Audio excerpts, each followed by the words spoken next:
Okay, finally, we're here. End of the conference, and it's the final keynote to kind of end the conference with a bang. We're going to be talking about DPRK, ITWs. We'll learn more about what that is, but this is going to be a really interesting conversation topic here because I actually infiltrated one of these ITW operations, and I learned quite a bit. So we're going to talk about the key insights from that. Let's get started. So okay, there we go. Who am I? I am Aiden Raney. I'm the CEO of Farnsworth Intelligence, but I would just consider myself a nerd, specifically a data intelligence nerd. So data is kind of my thing, but that's not really relevant to the topic. That's just what I do. So this talk is going to be really important. I think, first off, everyone loves to learn about North Korea. It's a very interesting country. It's very isolated. No one knows really much about it. So I think everyone will just have a blast with that part of it. But also, the ITW threat has evolved. And this presentation is going to go over how that has evolved, the new tactics and remediation steps and things that you can do to kind of protect yourself from it that a lot of places are not talking about right now because there's a new element, and we'll talk about what that is soon. You're also going to learn about how this threat will continue to evolve in the future and some of the things that I think are coming down the pipeline. Okay.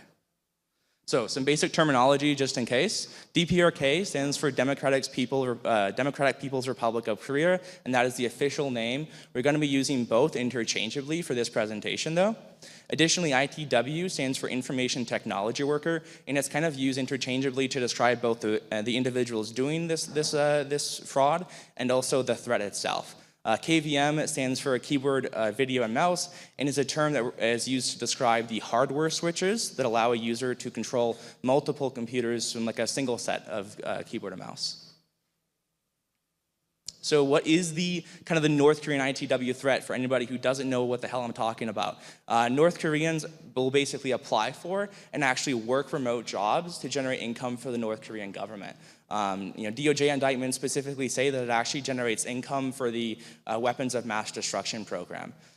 These ITW operations come from North Korea's cyber warfare agencies, such as Bureau 121 and under the Reconnaissance Bureau. ITWs are also usually men with families back at home and are often elite members or children of elite members of the political parties in Pyongyang. And unfortunately, there are no female ITWs at the moment. So unfortunately, gender and all those things is still a problem in North Korea. They are very prejudiced. IT workers are often also subjected to excessive work hours, constant surveillance, little to no freedom of movement. So in a lot of ways, they're actually kind of trapped in the system and are almost being human trafficked or labor trafficked. So there is kind of a double-sided element to this. Some recommended reading if you want to learn more about everything I just talked about, Bureau 121, the Reconnaissance Bureau, and everything like that. DTX has actually released a DPRK report, which is linked, and I'll make a LinkedIn post with this presentation at the end, so you don't have to like take pictures or anything. You can just go to it and watch the whole thing afterwards. But that report goes after and goes in depth about their organizational structure and how this all works from that angle. So it's still a very useful report, and I'd highly recommend reading that. So why did the North Koreans do this? Pretty straightforward, money. Estimates from the US Treasury put payroll generated by this ITW threat at hundreds of millions of dollars per year, which when you're a country with little to no natural resources and you're heavily sanctioned, that is a great way to make money. ITWs also exfiltrate data and intellectual property from companies where they work. So it's a huge IP and property theft issue, but then also once they have this data or customer data, they can then ransom and extort companies as well. And they've already been doing that, and so it's almost a form of like human ransomware as well. And then I think the biggest issue, the one that I don't think anybody is really talking about, is the long kind of standing infrastructure and supply chain threat that this poses. Volt Typhoon is a well-known ATP that has gone after telecommunication infrastructure in the United States, but they did that over a long period of time after getting initial access. North Koreans are getting initial access into Fortune 1000s, all of them, essentially, and then they can use that access to, let's say, introduce a vulnerability into a very critical code base that they can then exploit down the line, like a SolarWinds style supply chain attack. So there's a huge supply chain risk from this that isn't really being talked about, and I think is probably one of the larger parts of this threat that needs the most attention.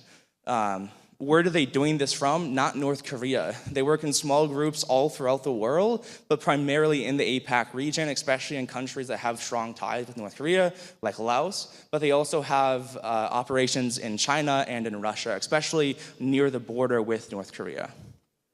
One thing I want to note is that that picture you see is from an Airbnb in Laos. So they apparently are having fun at the very least.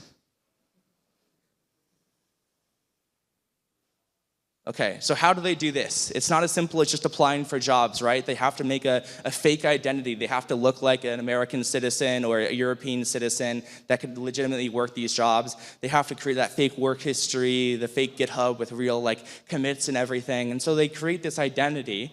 And then they use deepfake technology to replace their face with somebody that isn't North Korean. You know, there was an article that they were doing this with a German politician that has a lot of pictures of themselves online, so they can easily create deepfakes.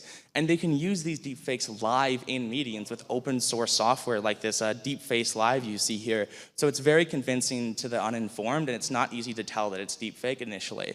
They're also using real-time voice changer tools like Voice AI, so they can sound like the country that they're claiming to have residence in, right?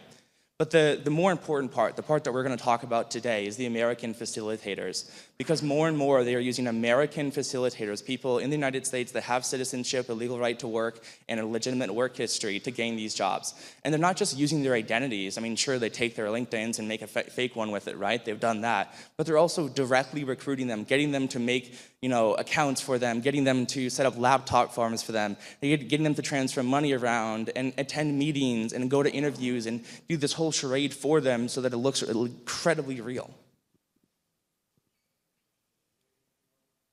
So how did I end up in this position? How did some dude who does, intelligence and data work end up infiltrating a North Korean ITW cell? I'm not special. I just was in the right place at the right time. So my company primarily sells data, but we do a little bit of side work with advanced background checks and digital executive protection and some things like that. And so one of our background check clients contacted me kind of in a hurry, very concerned. They said, one of our interviewees is claiming that they're working with the DPRK and we're really worried about this. And it turns out this interviewee had actually found out essentially what was going on with them because they had been watching the news and they saw this Arizona woman arrested for assisting DPRK and all the things she was doing. Oh wait, I'm doing those things too. This is very serious. But she wasn't told that this is DPRK, right? She was told, I'm helping Polish developers who are Ukrainian refugees that immigrated into Poland, and I'm just trying to get them jobs and help them. And it sounds good. It makes them feel good.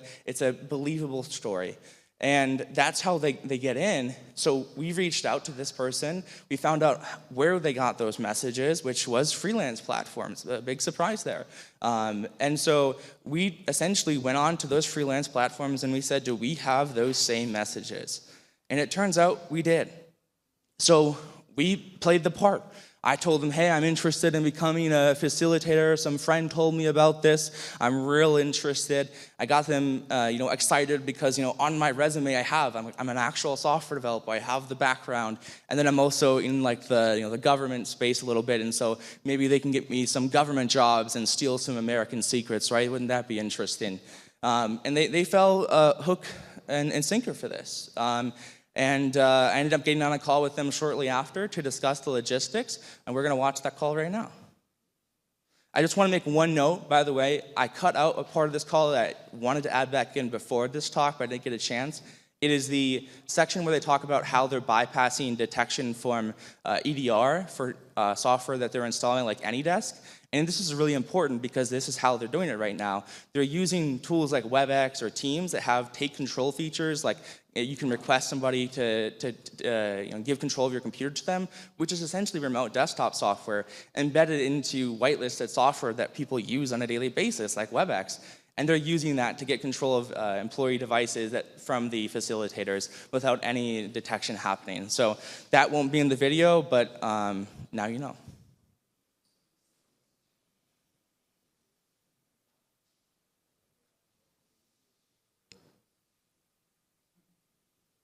Yep, I can hear you. Hi, can you see me? Yep. Okay, nice to meet you. Oh, my bad. I played it in the presentation notes view. Like a dingus?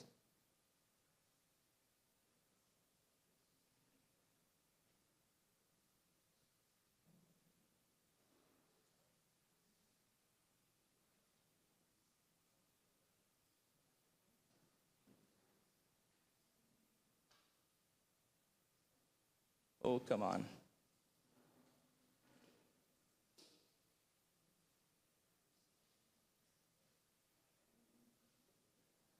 You as well. Okay, so as we agreed on several terms, I'd like to know some details about how do we collaborate. So as we work on your, as we are going to work with your name and going to let you being hired for the companies, I'd like some details of you so I can make a profile to the several accounts like Indeed or Dice and something else. I am good at it. So if you can send me some details like your date of birth and your language styles, what languages are you using? Like I saw on your profile that you are good at English and something else. So if you can, I'd like some details about you so I can make a clear profile. And also, yeah, I saw that your LinkedIn and your portfolio.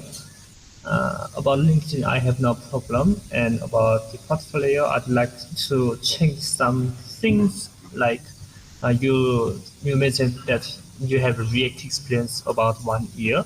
So I will change it about 8 years as a senior level, which fits to mine.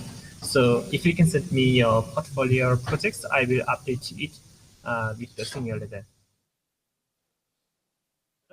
And if you can, I'd like to access your PC for some time. So let me explain. So if we do the interview, I will get the remote access to your PC, and I will give you the correct answers. Like if they ask what is React, then I will give you the answers like React is a JavaScript framework. That says what is blah, blah, blah. React. So you can read it and give them the answer. Okay, cool. So that is how do we work. So if you can send me the remote access to your PC, then I will make some several stuff possible, and I make the environment setup on your site so we can cooperate easily. That way, so. Okay, gotcha. So, well, that sounds good. So, if you give me the access to your personal accounts, I will start the work tomorrow. Since this is Labor Day on your side, right? Yep. Okay, so I'd like, first of all, happy Labor Day. I'd like to send greetings for the holiday meeting, and you joined me on the holiday. So as today is a public holiday in United States, I will start working on tomorrow with your credentials. So today I will work on profile account creation and updates with your credentials. So yeah, if you. I'm just going to cut it off there. He continues on, but we're limited on time. So hold on. Let me use the actual microphone there. I'm going to cut it off there because he rambles on for a little while. So we've gotten that first step, right? We've introduced ourselves. We've become acquainted. We've laughed about Labor Day, I guess. And we're building trust, but we need to build a lot more trust before we can ask the hard questions that provide really good intelligence. And so that first step is kind of capitulating, right?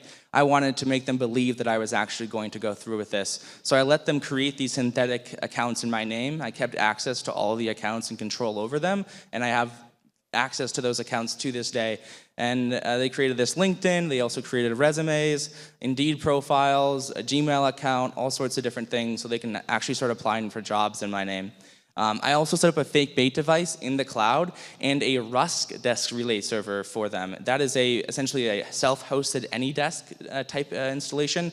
And when it's self-hosted, I can actually grab all the IP addresses incoming from them. So I was able to gain quite a bit of IOCs from that. Additionally, since it's a bait device and it's in the cloud, I can see everything they're doing, and it's very secure that way.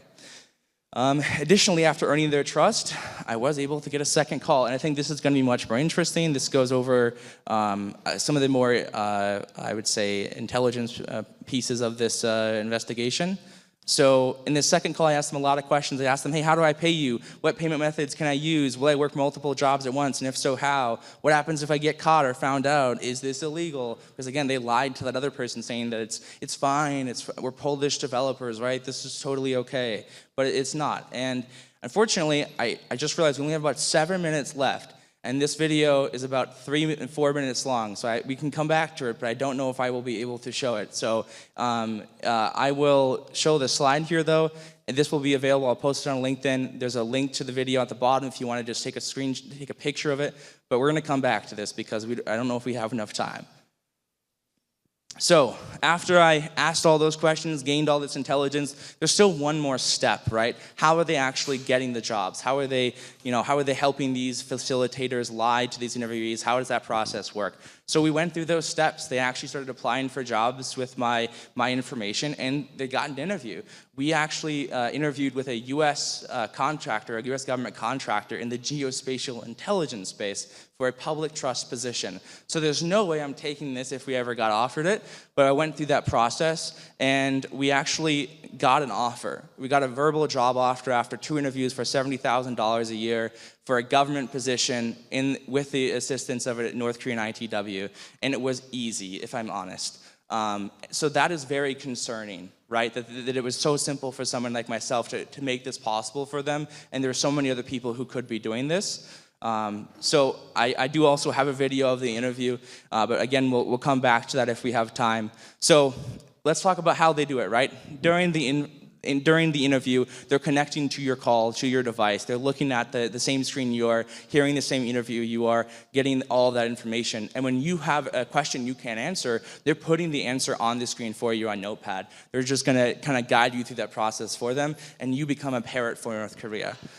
So it's a very simplistic story, but it works. The other thing is they target your applications. So this was a GIS position. I do have a little tiny bit of GIS experience as a developer, but they completely ramped it up. They gave me fake jobs for a company called Autism 360 that they actually operate. So if an employer was to call my most recent position, North Korea is going to answer the phone and say, hey, he was the best employee in the world, you should hire him, we're worse off for not having him.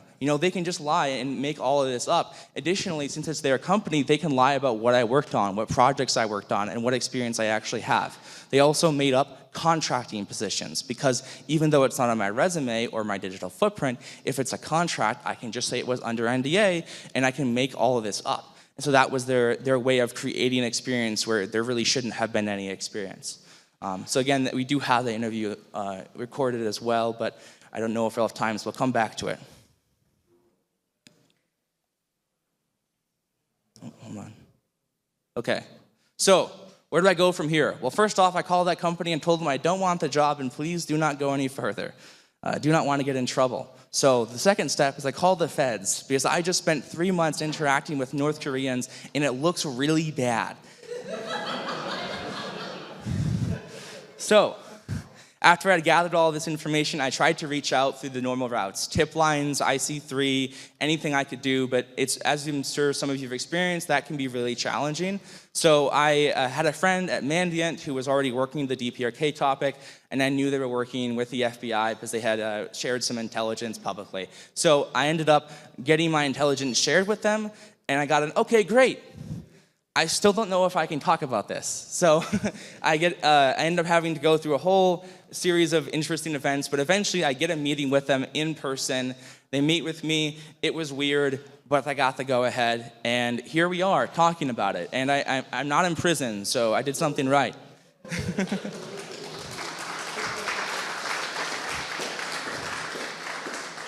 So the IOCs and recommendations from the research were published last fall. Interestingly, the DOJ also released indictments shortly after that had a few familiar faces in it. You might be able to look those up if you want to, because the faces are in this presentation as well. So the aftermath, Vice reached out, and I said, no, I'm sorry. A few publishers tried to use the footage as well, but I wasn't interested in being part of the story. I only wanted to feature the information. I wanted to get the intelligence out there. I do not want to be perceived as this like super hacker bro, like superhero dude. That's not me, I'm just a dude. So I turned them down, but I did get a lot of really helpful things that happened. You know, a few of these platforms that were being targeted reached out, so I was able to share vital intelligence for them to curb this threat. IOCs and intelligence were then also further shared by bigger vendors who have more reach, like Mandiant and DTEX and Spur. And you know, we probably saved companies a few $1 million at least if they didn't pay those people, right? So skipping that slide because we're almost out of time. This one too, it is going to get worse, I promise you. We don't have time to talk about it though. Okay, the solutions. This is the really important part. So if you're working in InfoSec, in Blue Team, in anything, please pay attention and follow through with all of this. So please, for the love of God, hand out company laptops with an EDR pre-installed, especially for remote workers. Do not ship them a device that doesn't have it installed first. Do not let them bring their own device. And this includes everything. That includes freelancers and contractors. I cannot tell you how many times we see in our InfoSilo data that we collect that there's credentials for freelancers just out there that would allow them to access the companies that those freelancers work for. So there's a huge, you know, you have to do every part of that process, right? Everyone needs to have an EDR, not just the people that you employ directly. Next, keep up with threat intelligence. These IPs that we collected, they're out there. They're out there in September of this year. You can add them to your EDR deny list. Additionally, you can add these ones. You can add Spur's IP list for Asheville VPN because that is one of the largest sources of anonymization networks that North Korea uses. Additionally, there are some IP ranges that Trend Micro Research sent out. Please add those to your EDR deny list. Please turn off the take control or give control features in your enterprise WebEx, Teams, Microsoft, whatever it is, just turn it off. You should not be able to do that. It's incredibly dangerous and there's no way to detect it as of right now through your EDR. So turn those features off unless in certain circumstances, right?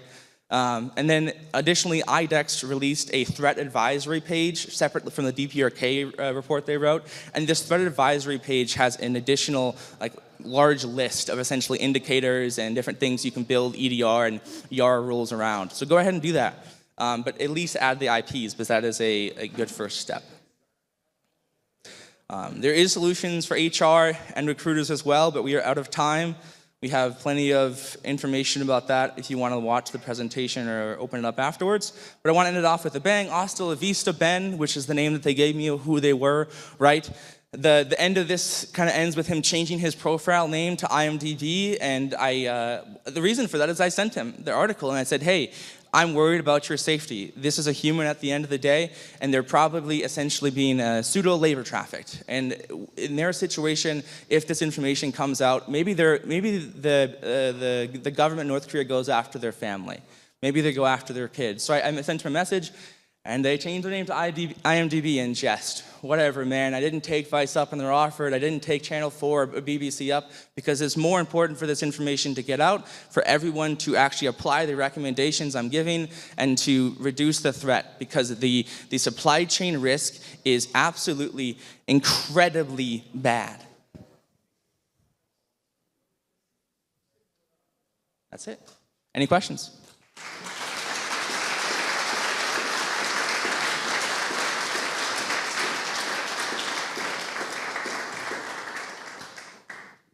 Go ahead.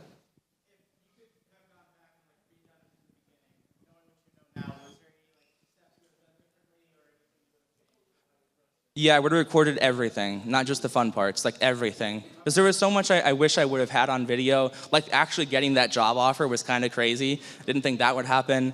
I wished I would have recorded the interview I had better because I didn't get footage of them actually typing into Notepad because I didn't have a separate camera set up. So I wish I would have gotten that for sure. I wish I would have done more to get more intelligence. I could have sent them like a PDF embedded with like a JS object that just like grabs their IP. I could have sent them a link that like convinces them to give GPS location access, and maybe that could have given me something. There was a lot more I could have done, I think, from like the maybe more of an offensive intelligence gathering approach that I wish I would have done. But you know, it's too late now. Go ahead.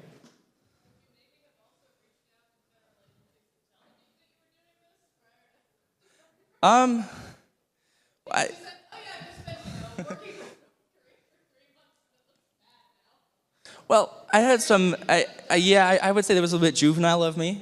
I had a few of my mentors in the IC space be like, Aiden, this was stupid, but also good on you. So in the future, yeah, I would definitely reach out first, but I don't regret it, even though it was somewhat irresponsible, for sure. Anybody else? Go ahead.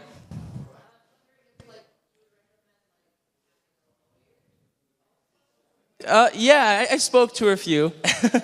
So the biggest thing was that interacting with them was a bit of a gray area, right? Because they are sanctioned entities. But if I ever sent them money, sent them a laptop, or I did anything that really like was obvious that like, here, I'm sending financial like in things to a sanctioned entity, that would have been a huge problem. If I had ever actually taken any job and not like just turned them down immediately, that could have been an issue. So I tried to stay as far away from that line as I could while still doing the work I needed to do. In the future, I would reach out to EFF though, probably, and get like one of the hacker lawyers they have. Anybody else? Go ahead.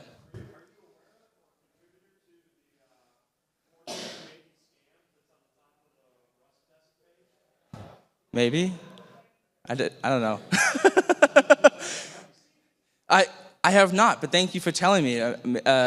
I think probably not me talking about being scammed, because in this case I scammed the North Koreans, I suppose, out of their operational information. But in general, I mean, those tools are used for, you know, IT tech support scams and things like that. So I'm sure it's about that. Go ahead. Retribution? Oh yeah, definitely. I spent like the last 6 months before I published just upping all of my operational security. And I did talk to a few people who had been doing this work for a while, and they have said that North Korea hasn't gone after this sort of thing yet. Now, there was a guy who hacked North Korea's internet, and I think they went after him, but that was really loud and really disrespectful to them and probably left a sore spot for them, so I'm sure that had something to do with it. I mean, this is just part of the work, and honestly, it's kind of a thrill of the game, right? So I don't know. I'm worried, but like I accepted that risk when I got into this. Okay. All right, so with that said, please go back and watch the presentation. I use those EDR things I told you about. Please, please, please, please, please. This is a widespread issue. It needs to be mitigated. Thank you.